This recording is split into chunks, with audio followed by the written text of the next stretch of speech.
Assalamualaikum warahmatullahi wabarakatuh. Bismillah, walhamdulillah, wassalatu wassalamu ala rasulillah Sayyidina wa maulana Muhammadin ibni Abdillah wa ala alihi wa sahbihi wa mawalah.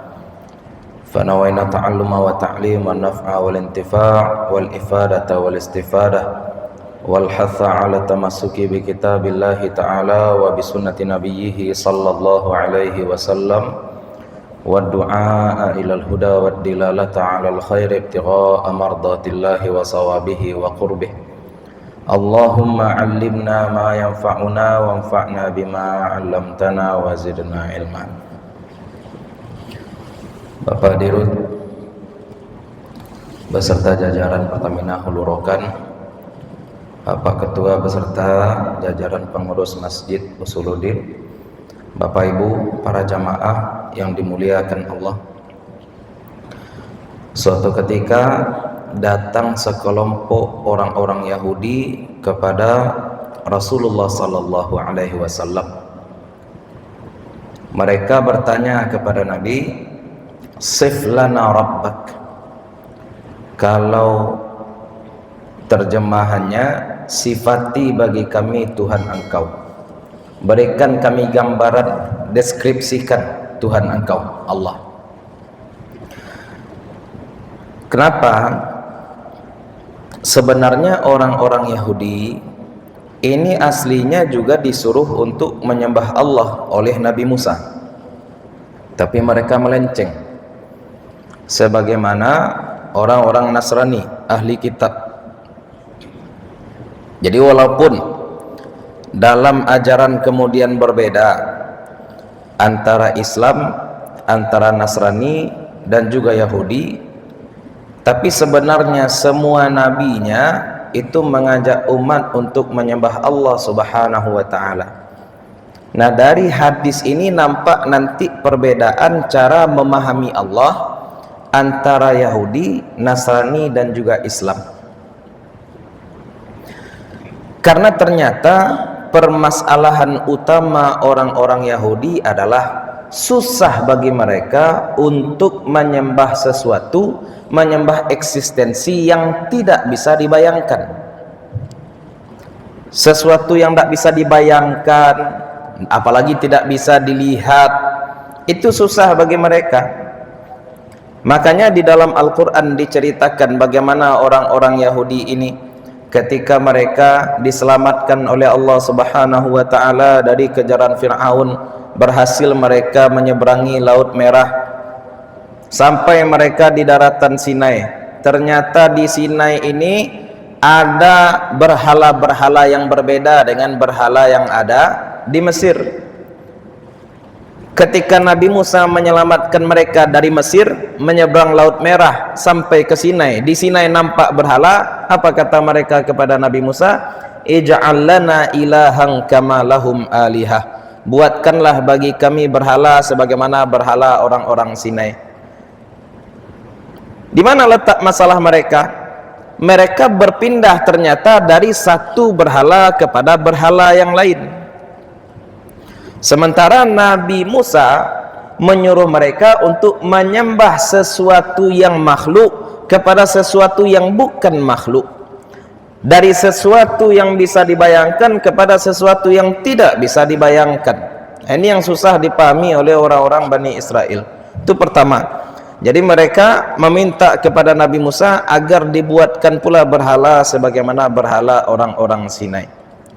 Lanjut kemudian ketika mereka sedang berada di Sinai juga, Nabi Musa meninggalkan mereka untuk melakukan muwa'adah dengan Allah Subhanahu wa taala. Wa idh wa'adna Musa, kata Allah.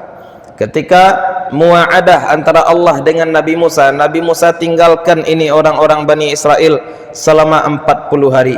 40 hari saja. Apa yang dilakukan oleh Bani Israel? Mereka buat patung anak sapi, mereka sembah patung anak sapi tadi. Lagi-lagi alasannya sama, karena susah bagi mereka untuk menyembah Allah yang tidak berupa yang bukan fisik, yang tidak bisa dibayangkan, sehingga mereka buat patung, mereka buat berhala yang memang bisa dilihat, sehingga kepada berhala yang bisa dilihat itulah mereka kemudian melakukan penyembahan.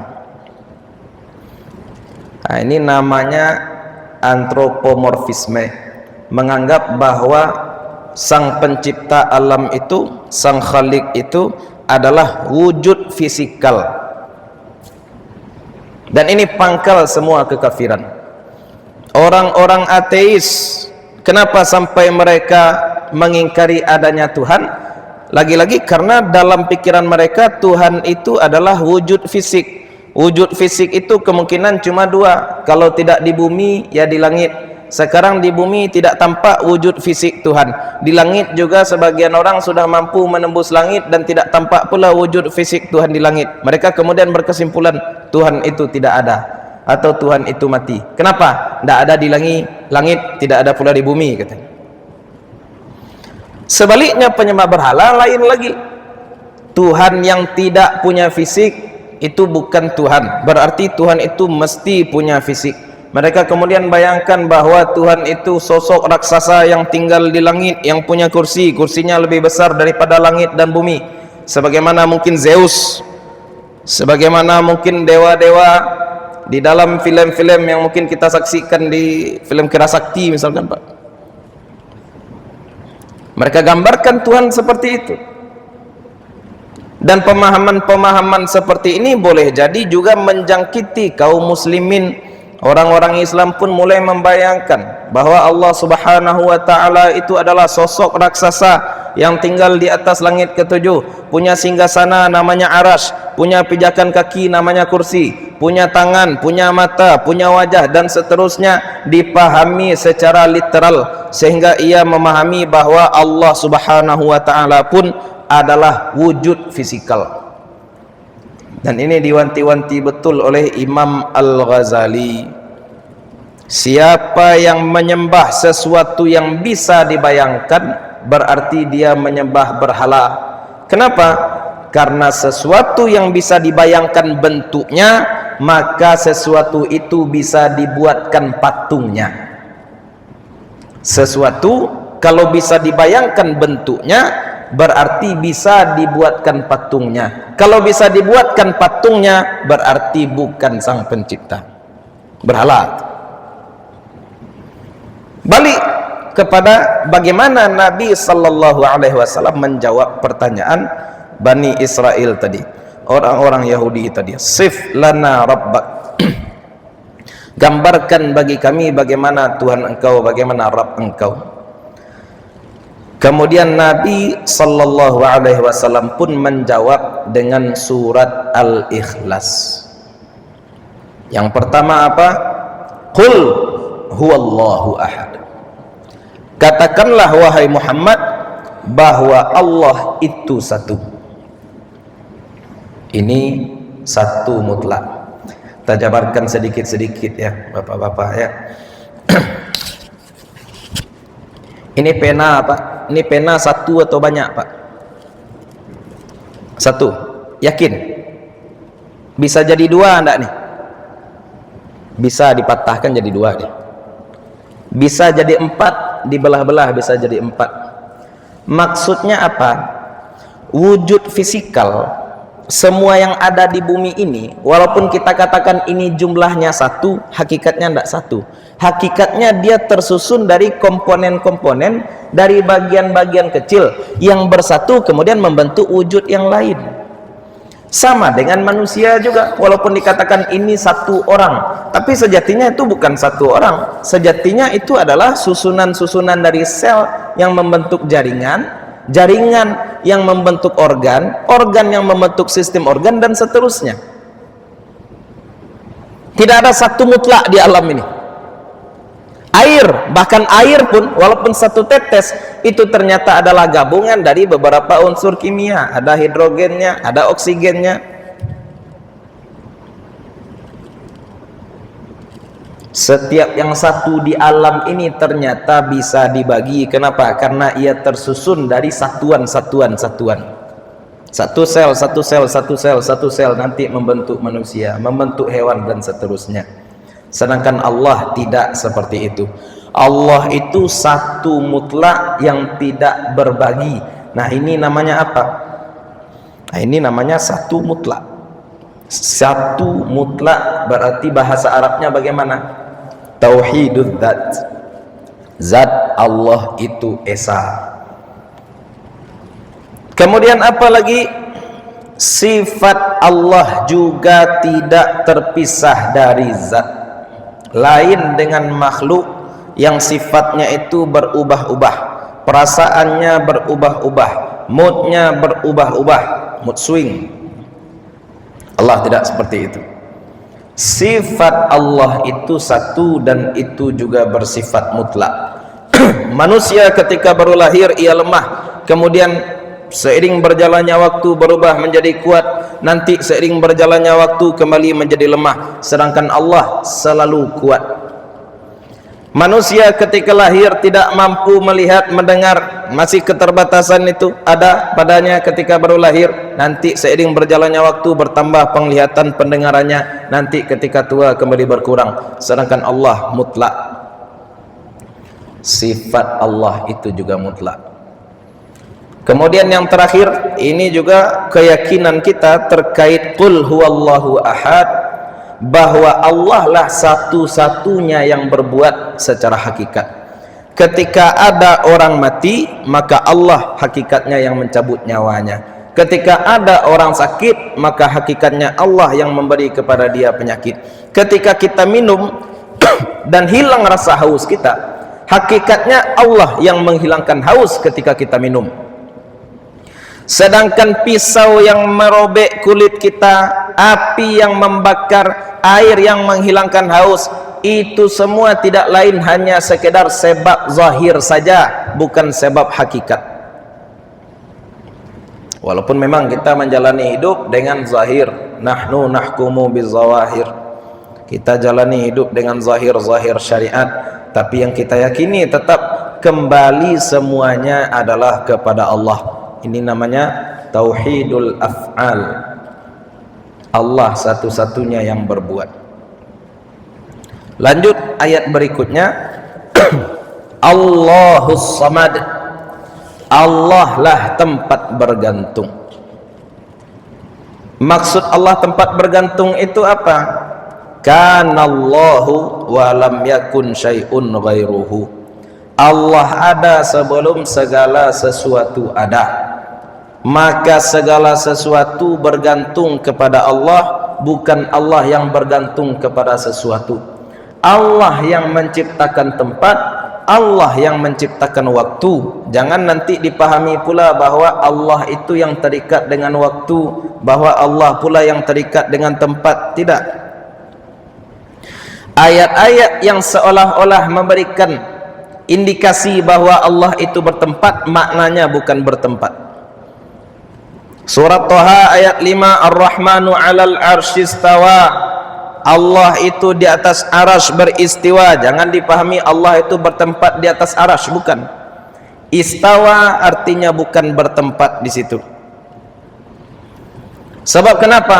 Kalau kita katakan bahwa Allah itu bertempat, berarti Allah itu terbatas. Sedangkan Allah tidak terbatas. Saya bisa katakan saya berada di masjid. Kenapa? Karena wujud saya dibatasi oleh masjid. Tapi tidak bisa kita katakan masjid ada pada saya. Kenapa? Karena saya tidak bisa membatasi masjid.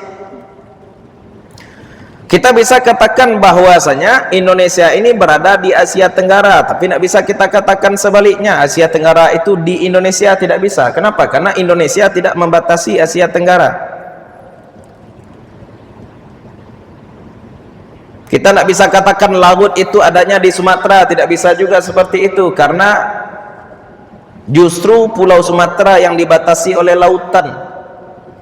Nah, ini berbahaya kalau dipahami bahwa Allah pula yang dibatasi dengan arasy, Allah pula yang dibatasi dengan langit, Allah pula yang dibatasi dengan kursi.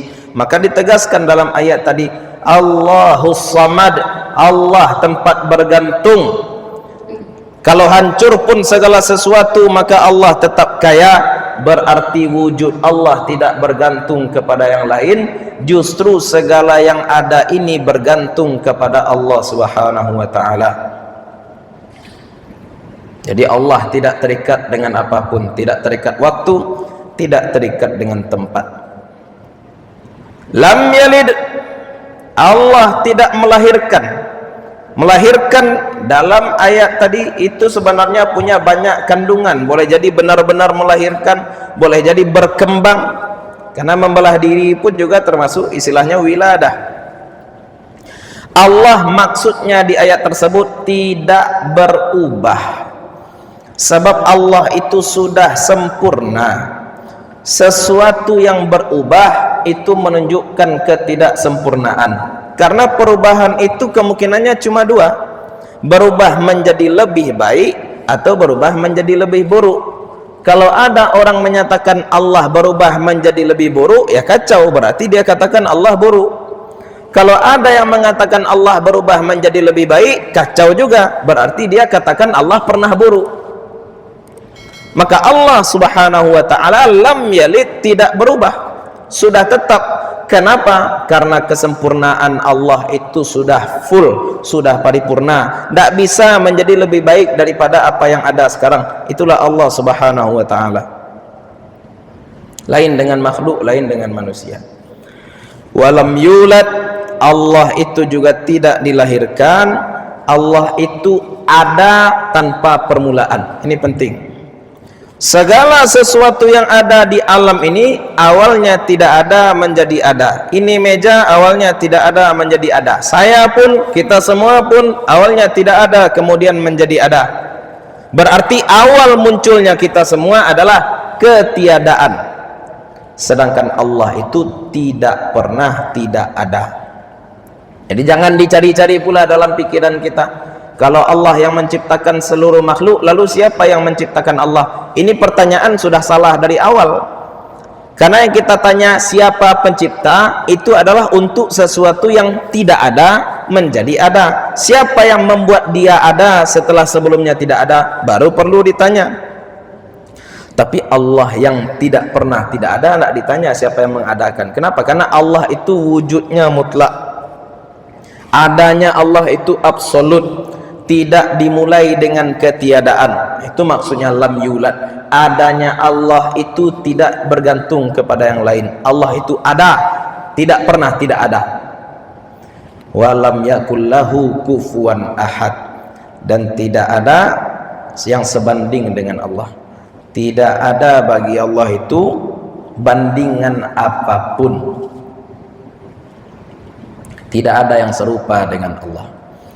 Nah, sekarang kita dihadapkan kepada pertanyaan-pertanyaan aneh yang memaksa kita untuk memahami bahwa Allah itu mirip dengan makhluk. Pertanyaan-pertanyaan seumpama apakah Allah itu hitam ataukah putih? Apakah Allah itu jantan atau betina? Ya Pak, saya mau tanya contoh ya, pakai pena ini lagi ya. Ini pena ini berpakaian atau telanjang? Pena ini Pak. Apapun jawaban Bapak salah. Kenapa? Dijawab berpakaian salah, dijawab telanjang salah juga. Kenapa? Yang bisa disebut telanjang itu yang punya aurat. Ini punya aurat? Nggak ada aurat. Pena ini jantan atau betina? Nggak bisa juga dijawab. Dijawab jantan salah, dijawab betina juga salah. Jantan dan betina itu sifat dari makhluk yang kawin. Ini tidak kawin. Sama dengan Allah. Ada orang maksa Allah itu hitam atau putih, Allah itu di atas atau di bawah, Allah itu di luar atau di dalam, Allah itu halus atau kasar. Itu pertanyaan jawabannya salah semua. Kenapa? Karena itu tadi lam yakullahu kufuwan ahad. Tidak bisa Allah itu dibandingkan dengan apapun. Dengan angin pun tidak bisa. Walaupun mungkin kita akan katakan untuk anak-anak yang susah baginya memahami konsep Allah. Allah itu bagaimana Pak? Ya anggap saja mungkin seperti angin. Mungkin bapak-bapak bilang seperti itu. Tidak tampak tapi hadirnya terasa. Tapi tetap saja angin itu bukan bandingan yang pas untuk Allah. Udara itu tetap adalah zat. Sebagaimana tadi sudah kita sampaikan, udara ini walaupun tidak tampak, dia tetap adalah zat fisikal. Sedangkan Allah itu bukan fisik. Allah bukan laki-laki, bukan perempuan. Allah tidak di luar, tidak di dalam, tidak di atas, tidak di bawah, tidak di depan, tidak di belakang, tidak di kanan, tidak di kiri. Kata Imam Tahawi, Allah itu tidak dibatasi oleh arah yang 6. Lalu bagaimana? Maka kaidahnya kita ahlu sunnah wal jamaah, kullu ma khatara bibalika fallahu laisa kadzalika. Semua yang terbayang dalam pikiran engkau, maka Allah tidak seperti itu. Simple. Terbayang hitam, Allah bukan hitam. Terbayang putih, Allah tidak putih. Terbayang kuning, Allah tidak kuning. Terbayang halus, Allah tidak halus. Terbayang kasar, Allah tidak kasar. Seperti itu saja. Lalu bagaimana caranya? Ibnu Abbas katakan, tafakkaru fi kulli syai'in wa la tafakkaru fi dzatillah. Pikirkan segala sesuatu silahkan, tapi jangan pikirkan zat Allah. Ini bapak-bapak, surat Al-Ikhlas ini sebenarnya sudah dijadikan konsep pelajaran akidah yang disebut dengan sifat-sifat salbiyah bagi Allah. Qul huwallahu ahad, itu dalam ilmu tauhid kita belajarnya namanya sifat wahdaniyah. Allahus samad, Allah tempat bergantung, itu kita belajar dalam tauhid namanya sifat qiyamuhu binafsihi. Lam yalid, itu baqa. Walam yulad, itu qidam. Walam yakullahu kufuwan ahad, itu sifat yang kita pelajari mukhalafatuhu lil hawadith. 5 sifat salbiyah ini yang mendistingsi Allah subhanahu wa ta'ala, sang khalik yang sebenar-benar khalik, dari Tuhan-Tuhan palsu. Kalau tidak ahad, kalau tidak somad, kalau tidak dia lam yalid walam yulad, kalau dia ternyata dilahirkan, kalau ternyata dia butuh kepada yang lain, kalau dia ternyata serupa dengan yang lain, kalau ternyata dia lebih dari satu, maka dia bukan Tuhan. Ini yang susah diterima oleh orang-orang Bani Israel. Dan kalau misalkan tidak diobati penyakit ini, antropomorfisme, sifat-sifat dan sikap yang menggambarkan Allah subhanahu wa ta'ala itu sebagai wujud fisikal, maka kesyirikan, maka penyembahan terhadap berhala susah dihilangkan. Walaupun sudah Nabi pun yang datang kepada kaum tadi, sebagaimana yang terjadi dahulu kepada Bani Israel. Itulah barangkali kajian kita pada pagi hari ini. Karena hari Senin ya Pak ya. Kalau ada bapak-bapak yang mau bertanya, kita pakai waktu tersisa untuk tanya jawab. Wallahu ta'ala alam.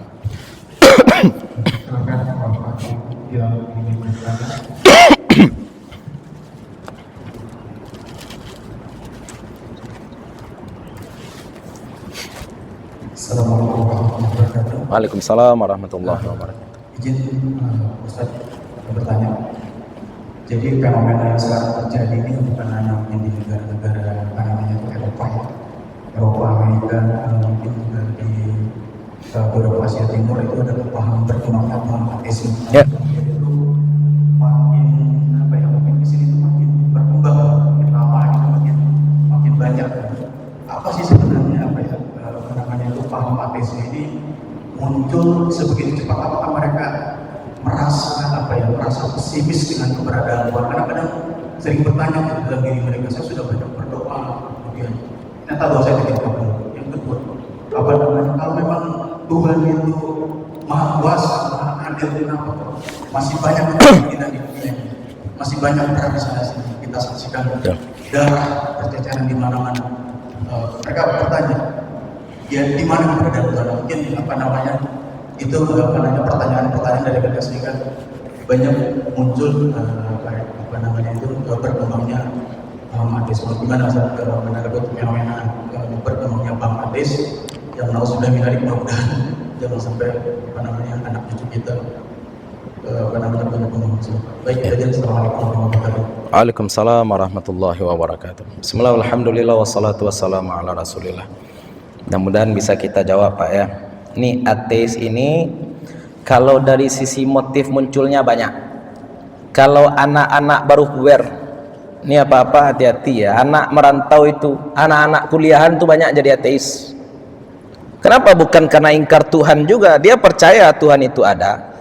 Tapi karena kalau dia masih mengaitkan dirinya dengan agama tertentu, terutama Islam, sedangkan syahwatnya ini ingin berbuat dosa, dia ingin mabuk, dia ingin berzina, contoh, sedangkan dia masih beragama, maka dia akan terus merasa bersalah ketika dia melakukan dosa.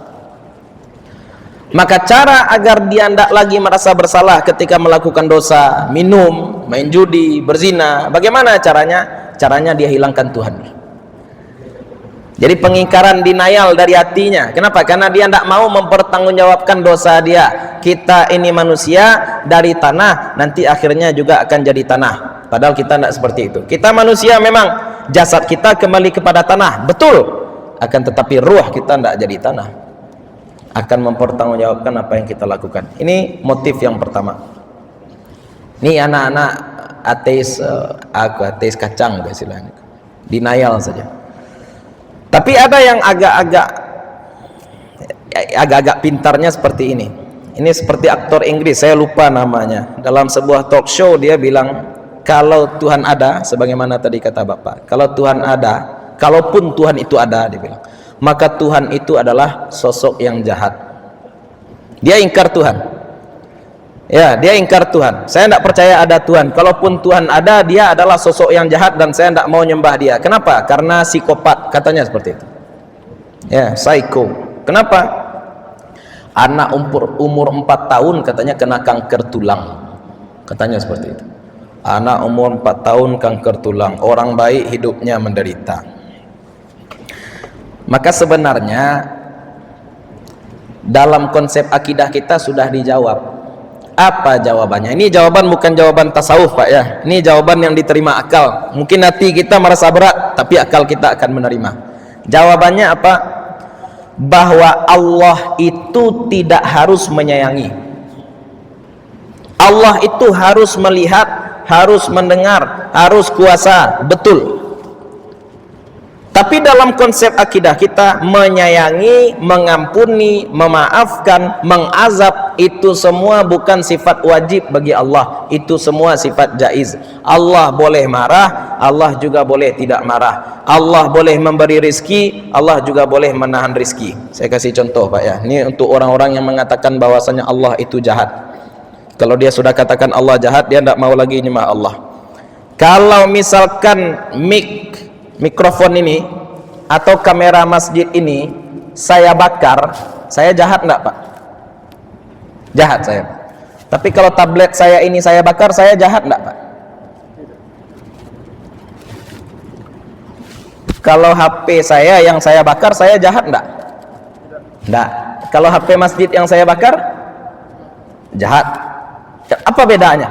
Sama-sama membakar, Pak.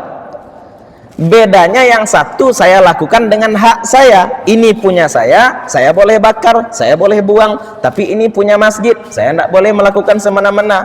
Bapak punya ayam di rumah, contoh saja, kalau ada yang ternak ayam di dalam sini, boleh, Pak? Enggak.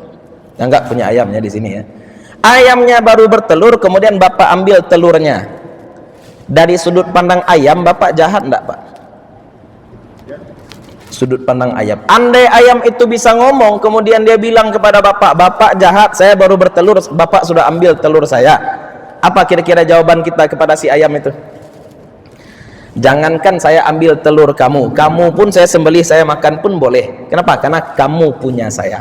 Maka jawaban Allah juga seperti itu. Siapa yang lam yarda bi qada'i, ya, siapa yang tidak rela dengan qada saya, kata Allah, keputusan saya, ya, falyatlub rabban siwaya, carilah Tuhan selain saya, cari bumi selain bumi saya, cari udara selain udara yang saya ciptakan. Tidak ada, tidak bisa kita temukan. Ya, itu jawaban secara konsep logisnya, bahwa apapun yang Allah lakukan itu tidak ada yang jahat, karena Allah lakukan segala sesuatu dengan hak. Tapi sekarang kita cari hikmah. Hikmahnya apa? Kesalahan selanjutnya orang-orang ini, orang-orang ateis, karena menganggap Allah jahat, adalah menganggap bahwa kehidupan dunia inilah kehidupan yang asli. Padahal kehidupan dunia ini cuma kehidupan yang semu. Makanya dunia ini berisi dengan ketidakadilan. Sekarang mohon maaf, Pak, ya, masalah kekayaan saja. Orang fasik itu punya potensi lebih kaya daripada orang soleh. Kenapa? Karena orang fasik halal haram masuk, orang soleh halal saja yang masuk, separuh pintu rezekinya sudah ditutup. Itu dunia. Dunia ini memang isinya adalah ketidakadilan. Dunia ini isinya memang sesuatu yang tidak sempurna. Tidak ada yang sempurna di dunia ini. Orang akan katakan bahwasanya saya rajin salat kemudian saya kaya. Tidak berlaku sebenarnya. Kenapa? Karena dunia ini kehidupannya semu. Maka kalau kita cuma mencari laba dunia, ini orang soleh malah miskin, ini orang fasik malah kaya, ini orang soleh malah diberi penyakit, ini orang fasik malah dia sehat-sehat saja. Itu kesalahan kita. Kenapa? Karena menganggap dunia ini kehidupan yang asli. Walad darul akhiratu, kata Allah, lahiyal hayawan. Kehidupan nyata itu ya di akhirat. Kenapa Allah buat dunia ini tidak sempurna? Ya, agar kita mencari kehidupan yang sempurna. Mencari keadilan susah kalau di dunia. Menegakkan keadilan itu kewajiban. Tapi mencari keadilan yang sebenar-benar adil itu bukan di dunia, tapi kepada pencipta dunia. Allah Maha Adil. Maka Allah buat dunia ini tidak adil. Kenapa? Agar kita tahu bahwasanya keadilan sejati itu cuma milik Allah. Allah itu sempurna, maka Allah buat dunia ini tidak sempurna. Kenapa? Agar kita paham bahwasanya kesempurnaan sejati itu cuma milik Allah. Itu ateis yang kedua. Tapi kebanyakan ateis itu denial saja, Pak. Ya, kalau ditanya pada dia, jantung kamu detak enggak? Ya. Kamu yang nyetel jantung kamu? Enggak. Terus siapa yang nyetel jantung kamu? Gerak sendiri. Nah, itu kacau tuh. Imam Syafi'i kan gitu aja, ditanya oleh orang ateis, ya, buktikan keberadaan Allah, ditanya pada ateis. Apa jawab Imam Syafi'i? Kamu tahu kijang enggak? Tahu. Kijang itu makan apa? Makan rumput. Coba kamu perhatikan rumput yang dimakan kijang tadi, masuk ke dalam perut kijang, ada yang berubah jadi taiknya. Dari rumput itu ada yang berubah jadi dagingnya. Dari rumput itu ada yang berubah jadi tulangnya. Pertanyaan saya, kata Imam Syafi'i, rumput yang dimakan kijang tadi, yang mengubahnya menjadi daging kijang siapa? Kalau dijawab yang mengubah rumput menjadi daging adalah kijang itu sendiri, itu salah. Karena kijang tidak pandai mengubah daging, mengubah rumput jadi daging. Kijang betina makan rumput, kemudian rumput yang dia makan menghasilkan susu. Siapa yang mengubah rumput menjadi susu? Kalau dia jawab kijang, itu bodoh juga. Karena kijang itu tidak pandai mengubah rumput menjadi susu. Kalau dia jawab rumput itu berubah menjadi susu dengan sendirinya, salah juga. Kenapa? Karena orang berakal pasti akan katakan bahwa kijang ini tubuhnya itu sudah terprogram sedemikian rupa. Sama dengan semua makhluk, kita juga sudah terprogram sedemikian rupa. Rambut kita tumbuh, kuku kita tumbuh, bulu kita tumbuh. Setiap hari sel kulit kita mati, setiap hari pula sel kulit kita bergenerasi, setiap hari pula jantung kita berdetak. Padahal kita tidak kontrol detak jantung. Kita akan sampai pada satu kesimpulan bahwa ada yang memprogram tubuh kita sehingga bekerja sedemikian rupa, ada yang memprogram kijang sehingga dia bekerja sedemikian rupa. Sekarang siapa programmernya gitu kan? Programmernya siapa? Makanya seateis-ateis orang berakal zaman sekarang, ada aliran ateis baru. Dia ateis, tapi dia katakan bahwa alam ini ada programmernya. Siapa itu? Super intelligence. Dia sampai di situ saja. Kecerdasan luar biasa yang mengontrol alam. Tapi dia tidak mau bilang Allah. Dia cuma mau bilang apa? Alam ini diatur oleh sebuah kecerdasan yang luar biasa. Mengatakan itu Allah tidak mau dia. Orang-orang inilah terhalang dari hidayah. Padahal selangkah lagi Islam, tapi Allah batasi langkah dia sampai di situ. Dia yakin ada pencipta alam, tapi pencipta alam itu siapa? Super intelligent. Titik. Kecerdasan luar biasa, titik, tidak mau dia melangkah. Kenapa? Karena kalau dia sudah melangkah lebih jauh dan mengakui Allah, setelah iman, kewajiban setelahnya apa? Iman wa amilus solihat, amal soleh lagi. Orang-orang kan tidak mau beramal soleh, Pak. Seperti Tsar Rusia, mohon maaf, Tsar Rusia dulu kalau tidak salah pernah mau masuk Islam, tapi ketika diminta beramal soleh, ada dua amal yang dia tidak mampu lakukan. Yang pertama berkhitan, bersunat. Yang kedua yang tidak mampu dia lakukan apa? Meninggalkan tua. Tidak mau dia. Gara-gara dua hal ini tidak jadi masuk Islam. Gara-gara itu bagaimana? Ya balik ke yang tadi, denial, diingkari Tuhan, sehingga dia bisa melakukan perbuatan-perbuatan buruk saja. Tapi tetap asal akal jalan, dia akan katakan bahwa alam ini punya program yang luar biasa, sistem yang luar biasa, dan sistem kerja alam ini, program alam ini mesti ada yang memprogramnya, mesti ada yang memprogram. Siapa itu? Kita jawab tanpa ragu, Allah. Jadi sebenarnya untuk anak-anak muda agar tidak terjangkit ateisme, kalau saya pribadi katakan belajar sifat 20, belajar sifat 20 bukan sekedar dihafal. Kita barangkali hafal Pak, wujud, qidam, baqa, seperti itu, tapi tidak sekedar menghafal sekarang. Mesti dipahamkan konsep wujud, eksistensi Allah itu seperti apa, qidam, Allah itu qidam terdahulu maksudnya apa, baqa itu apa. Nah, nanti sifat nafsiyah, sifat salbiyah, kemudian sifat ma'ani dan maknawiyah itu bisa dijadikan senjata dan juga bisa dijadikan benteng dari pemahaman-pemahaman ateisme wujud. Ini wujud panjang sebenarnya pembahasannya Pak, karena wujud ini kita membantah orang-orang ateis. Sifat-sifat salbiyah yang 5, qidam, baqa, mukhalafatuhu lil hawadisi, qiyamuhu binafsihi dan wahdaniyah, ini kita membantah agama-agama selain Islam. Selanjutnya sifat-sifat ma'ani dan maknawiyah itu kita menetapkan kesempurnaan bagi Allah Subhanahu wa taala. Kalau ini benar-benar didudukkan, insya Allah ini ikhtiar kita. Insya Allah penyakit-penyakit seperti ateis ataupun irtidad, murtad itu tidak akan menjangkiti anak-anak muda kita. Tapi syaratnya bukan sekedar dihafal, tapi benar-benar dipahami. Wallahu taala a'la wa a'lam. Itu barangkali Pak.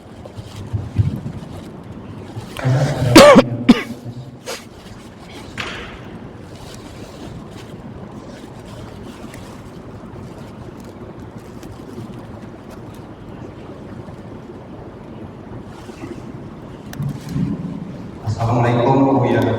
Assalamualaikum. Masya Allah, banyak sekali ilmu dari malam sampai subuh ini ya.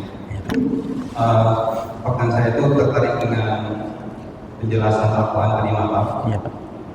Jadi saya itu ingin mengilustrasikan kondisi anak-anak saat sekarang gitu ya. Iya Pak. Bahkan sekarang ini ada istilah Islam kontemporer ya.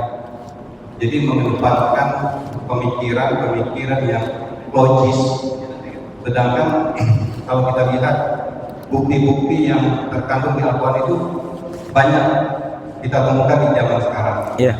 Dengan bertambahnya teknologi, banyak sekali membuktikan bahwa apa yang disampaikan oleh Rasul itu sekian ratus atau ribu tahun lalu banyak dilihat secara teknologi gitu ya, baik itu dari saya di bumi maupun di luar bumi gitu ya, di antariksa. Yep. Pertanyaan saya, kalau dahulu para sahabat Rasul itu mengedepankan iman dan tauhidnya, bahkan sempat Abu Bakar mengatakan bahwa kalau Rasulullah mengatakan dinding yang putih katanya hitam, dia akan salahkan matanya dan mengatakan itu hitam gitu ya. Yeah. Nah, sedangkan sekarang begitu banyaknya variabel-variabel yang mempengaruhi dimensi pemikiran anak-anak sekarang, baik itu informasi dan segala macam yang sangat liar gitu ya. Kadang-kadang melihat sesuatu itu fondasinya ada logika gitu. Nah, bagaimana kondisi ini bisa saya sebagai orang tua contohnya, bagaimana bisa mengarahkan pemikiran-pemikiran itu mengedepankan aspek keimanan dulu gitu, dari aspek-aspek logika yang saat sekarang itu sangat dipengaruhi oleh sekolah, teman, media dan segala macamnya. Itu Buya atas saran saya. Assalamualaikum warahmatullahi wabarakatuh. Waalaikumsalam warahmatullahi wabarakatuh. Bismillah, alhamdulillah, wassalatu wassalamu ala rasulillah. Izin menjawab Pak ya. Masalah anak-anak muda sekarang adalah membenturkan antara agama dengan logika. Dan sebagian orang-orang beragama juga menyuburkan paham-paham ini. Kalau kamu beragama jangan pakai logika seperti itu. Padahal sejatinya tidak demikian Bapak. Tidak demikian. Agama kita ini menjunjung penggunaan akal pikiran. Justru Al-Quran itu diturunkan kepada manusia. Kenapa? Karena manusia ini punya akal pikiran. Kenapa anak-anak tidak diwajibkan sholat? Karena akal pikirannya belum matang. Jadi kalau misalkan anak sudah mampu menalar, maka kita bisa berikan makanan kepada nalarnya bahwa agama ini logis. Abu Bakar As-Siddiq akan mempercayai Nabi Muhammad sallallahu alaihi wasallam selalu. Kenapa? Karena kejujuran Nabi sudah teruji. Kita tidak boleh beragama secara buta, Pak. Apalagi di zaman ketika Nabi Muhammad sallallahu alaihi wasallam tidak lagi bersama kita. Mohon maaf. Datang orang mengaku Nabi kepada kita, kita tidak boleh juga mengatakan kamu selalu benar. Tidak bisa. Harus terbukti dulu kejujuran dia, kebenaran dia, barulah kemudian apapun yang dia sampaikan kita percayai. Dan agama ini logis. Logisnya agama itu bagaimana? Ini masalah ilmiah lagi, Pak, ya. Sesuatu itu bisa dikatakan ilmiah kalau dia mencakup 3 sumber ilmu, ya. Sumber khabar, sumber berita yang kita dapatkan, pengetahuan yang kita punya itu bisa disebut ilmiah kalau sumbernya setidaknya 3. Yang pertama adalah hawas. Hawas itu panca indera. Saya tahu bahwasanya ini meja ini keras. Kenapa? Karena bisa dirasa oleh panca indera saya. Gula itu manis, bisa dirasa oleh panca indera saya. Itu kebenaran yang tidak boleh dibantah. Yang kedua, bisa jadi karena kita mengetahui itu secara logika, ya, deduksi. Kita kumpulkan beberapa premis, kemudian kita tarik konklusi, kita tarik kesimpulan. Contohnya masjid ini, saya bisa katakan bahwasanya masjid ini berdiri lebih dari setahun yang lalu, contoh. Walaupun saya tidak pernah melihat masjid ini dibangun, Pak. Kemudian saya akan katakan masjid ini ada tukang yang membangunnya, walaupun saya tidak pernah berjumpa dengan tukang yang membangun masjid ini.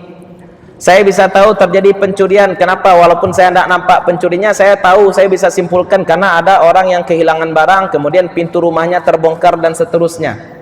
Itu namanya kebenaran yang kita terima, yang kita ketahui berdasarkan rasio, logika saja. Walaupun kita tidak tampak, walaupun panca indera kita tidak menangkap hal tersebut. Yang ketiga, kabar dari orang yang tidak mungkin berbohong. Kenapa seseorang tidak mungkin berbohong? Karena dia banyak, contoh. Terlalu banyak orang yang menyatakan bahwasanya Indonesia dulu dijajah oleh Jepang, contoh, Pak. Walaupun kita tidak berjumpa dengan penjajahan Jepang, tapi kita akan katakan bahwa siapapun yang mengingkari penjajahan Jepang adalah orang bodoh. Kenapa? Karena penjajahan Jepang itu adalah sesuatu yang dalam bahasa Arab disebut dengan mutawatir. Kabar yang tidak mungkin bohong karena disampaikan oleh semua orang. Masalah agama juga seperti itu. Anak-anak ingin ilmiah. Ilmiahnya agama ini juga, ya, Pak. Ilmiahnya agama itu jangan dinilai dari hukum syariat. Anak-anak ingin tahu kenapa sholat subuh 2 rakaat, kenapa sholat zuhur 4 rakaat. Jawaban kita satu saja tuh, karena Nabi suruh, titik. Tapi kalau ditanya lagi oleh si anak tadi, kenapa kita harus percaya pada Nabi? Nah, itu baru bisa kita jawab secara ilmiah. Maksudnya secara alasan logisnya baru bisa kita jawab. Kalau yang tadi, kenapa babi haram, kenapa sapi halal, tetap kita katakan karena Allah bilang sapi halal, Allah bilang babi haram. Kenapa riba haram tapi jual beli halal? Karena Allah bilang jual beli halal tapi riba haram. Jawaban kita sampai di situ saja, mentok, titik. Tapi kalau ditanya kenapa kita harus taat pada Allah, baru kita katakan karena Allah yang menciptakan kita. Kenapa Allah yang menciptakan kita? Karena yang menciptakan kita mesti superior daripada kita. Superiornya bagaimana? Ada sebelum kita ada, tetap ada ketika kita sudah binasa, berbeda dengan kita, tidak butuh pada kita, dan seterusnya.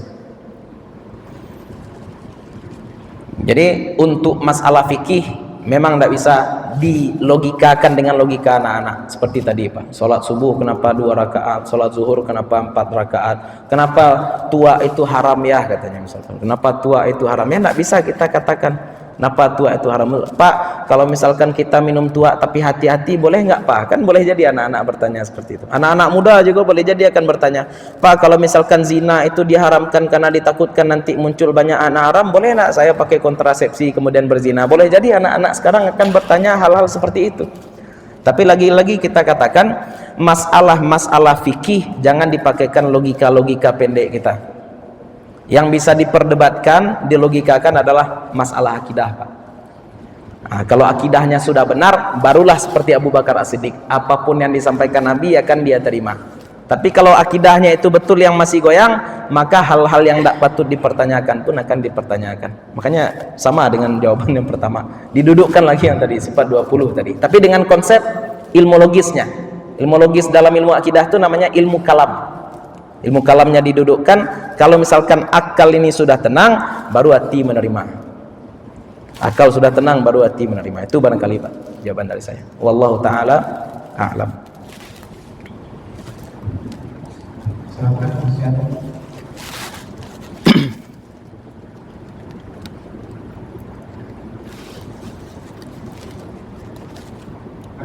Kita cukupkan mungkin. Boleh. Iya, agak melawan ngaji pagi puasa. Nggak ada minum.